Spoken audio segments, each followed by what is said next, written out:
everyone knows that the future of all life on earth will be dash if people don't control the contamination of the environment. जब भी आप sentence को read करें, मैंने क्या बोला है, सेंटेंस के कोनोटेशन को समझना है। कोनोटेशन, कोनोटेशन का मीनिंग क्या होता है भाई साहब? तो कोनोटेशन का मीनिंग होता है attitude of word, attitude of word.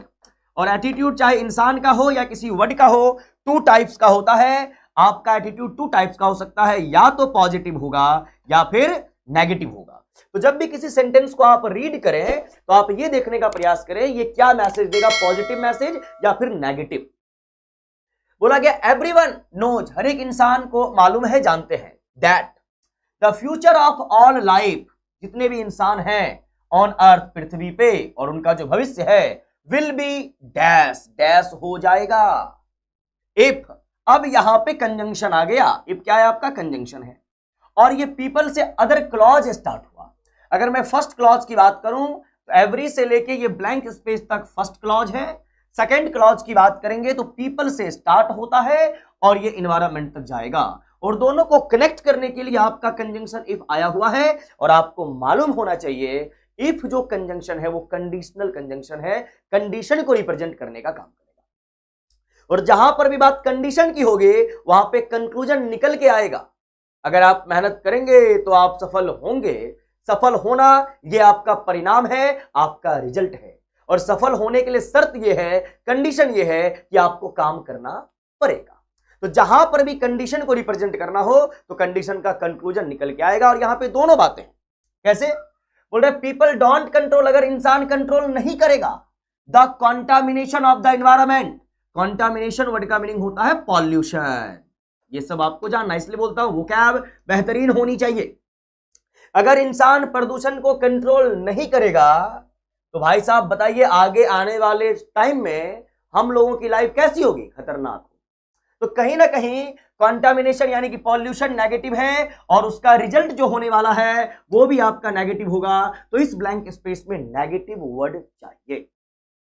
आइए ऑप्शन में, डेंजरस, डेंजर, इंडेंजर्ड, डेंजर्ड, ये सारा वर्ड जो आपका है यह नेगेटिव है। अब इसमें ढूंढना पड़ेगा होना क्या चाहिए।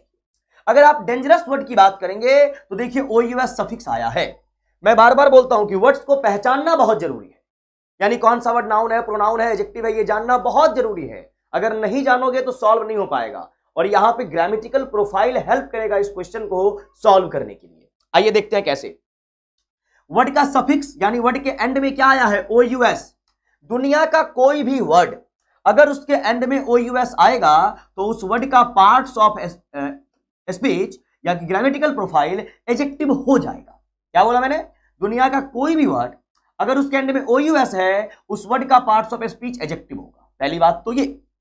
डेंजर की बात करते हैं, डेंजर आपका नाउन है और इसी नाउन से डेंजरस बना एडजेक्टिव हुआ।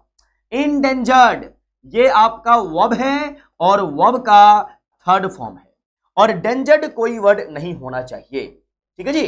डेंजर आपका नाउन है, नाउन या तो सिंगुलर नहीं तो प्लुरल, ये वर्ड नहीं होता है इस्तेमाल।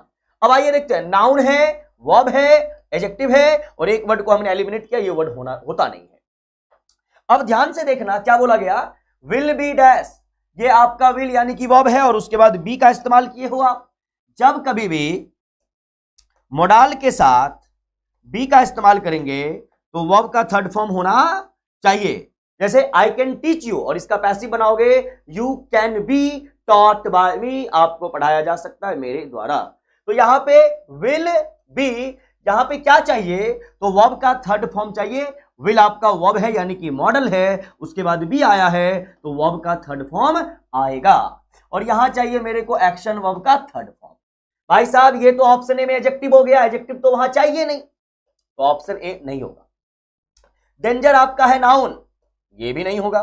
चाहिए वर्ब का थर्ड फॉर्म और वो है इंडेंजर्ड, और इंडेंजर्ड मतलब होता है खतरे में पड़ जाना। तो क्वेश्चन का मीनिंग निकलेगा everyone knows that the future of all life on earth will be endangered if people don't control the contamination of the environment. अगर आप अपने पर्यावरण को बेहतर नहीं रखेंगे तो आपकी जिंदगी जो है, जो दशा है, वह दुर्दशा में बदल जाएगी। ये इसका